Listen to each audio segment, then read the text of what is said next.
Now the Biden administration continues to find new and creative ways to embarrass America on the world stage, even after relations with France deteriorated following a botched submarine deal back in September. Vice President Kamala Harris apparently thought that she could, I guess, smooth things over with a fake accent. Take a look. With us in government, we campaign with the plan. Uppercase T, uppercase P, the plan. And then the environment is such that we're expected to defend the plan. Even when the first time we roll it out, there may be some glitches and it's time to reevaluate and then do it again. Really? It's hard to pick what's worse. China mocking Biden, openly saying they're going to take over Taiwan. Putin building up his troop strength on the Ukrainian border, getting a waiver from Joe to build his pipeline, while Joe is begging OPEC to produce more oil almost on a daily basis, being rejected every single time. Unfortunately, it only gets worse from there as the Biden administration continues to downplay our most serious geopolitical threats, including and specifically China, and instead continue to talk nonstop about climate change, including blaming our own military for being a polluter. You can't make this up. Take a look. Speaker Pelosi, you just presided over a large increase in the Pentagon budget. The Pentagon is a larger polluter than 140 countries combined. Recognizing what you said, we recognize that as well. Which is a bigger threat, the climate or China? You've heard the Secretary talk about the climate as a real and existential national security threat, and it is, not just to the United States, but to countries all over the world. And we consider China as the #1 pacing challenge for the department. Both are equally important. I'm just sure the communist Chinese are building their hypersonic missiles that can launch nukes with the climate in mind. That's top of mind for them, right? Now, those bizarre remarks come as threats against America are only increasing. China has zero respect for Joe Biden. Russia knows Biden is a cognitive mess. Iran is still hell-bent on getting a nuclear weapon.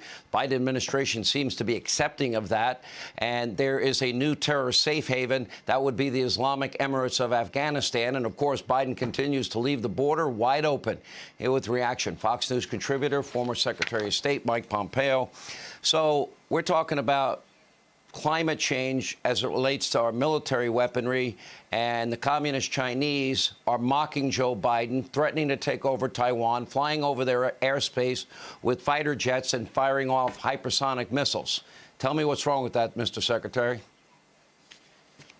Boy, Sean, where to begin? The clip from Vice President Harris is just it's more than embarrassing on the world stage. Our adversaries watch that and see weakness. They see people who aren't serious. They see people who aren't determined. Precisely the opposite of what we did for 4 years.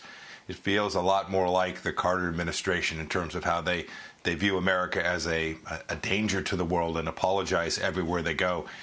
We need to get serious. You just tripped through the Russians, the Chinese, the North Koreans, the Iranians. You just tripped through all of our adversaries. These adversaries can see that we're focused on diversity and inclusion in our military. We're focused on trying to fly our jets with green energy, and they're focused on how to build out a military that can undo our republic. We need an administration that is serious about putting America first, not America last, as they seem to have done. Prioritizing climate change as America's most significant national security threat is an enormous mistake. Mr. Secretary, I am convinced they see Joe Biden as a cognitive mess, weak and frail. I am convinced that at some point in the near future that China will, quote, reunify, their words, with Taiwan. And I'm pretty convinced that Vladimir Putin has plans to once again make his way into Ukraine. Your thoughts? Am I right or am I likely wrong? Well, they're certainly increasing the risk of that. It is much more likely today than it was just 10 months ago. Well, there's going to be an Olympics, it looks like, in Beijing in just a couple months in February. Following that, Xi Jinping will be at his international pinnacle.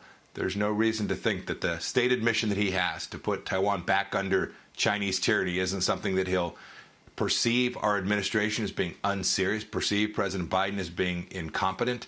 He watched Afghanistan. He watched us leave Americans behind and have 13 Americans killed.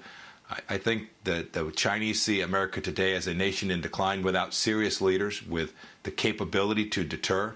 I do think that the risk, not only that China will act but that Russia will begin to move, whether it's on Ukraine or elsewhere. We saw what they did, the Colonial Pipeline in the United States of America. What cost have we imposed on them for that, Sean? I think the answer is zero. We need to be determined and resolved and reestablish the deterrence we had for the 4 years of our administration. Do you believe the Biden administration, based on the words of their Iranian envoy, are accepting of the idea of a nuclear-armed Iran? Yes, I think the Iranians believe that they have a clear pathway to a nuclear weapon with this administration. I think they are resolved to build out their capacity and to build out a weapons program, and they don't see this administration as remotely doing the things necessary to prevent them from doing this. You remember, this president, Sean, criticized us when we took on Qasem Soleimani and took him off the battlefield, saving American lives. This president criticized us when we put real pain, real sanctions on the Ayatollah and his henchmen so they couldn't conduct terror campaigns around the world. I think the Iranians see weakness, they see frailness, and they are prepared to drive a truck through that very opportunity, Sean. Scary times, Mr. Secretary. We need the adults back in charge. As always, we appreciate you being with us. Hey, Sean Hannity here. Hey, click here to subscribe to Fox News YouTube page and catch our hottest interviews and most compelling analysis. You will not get it anywhere else.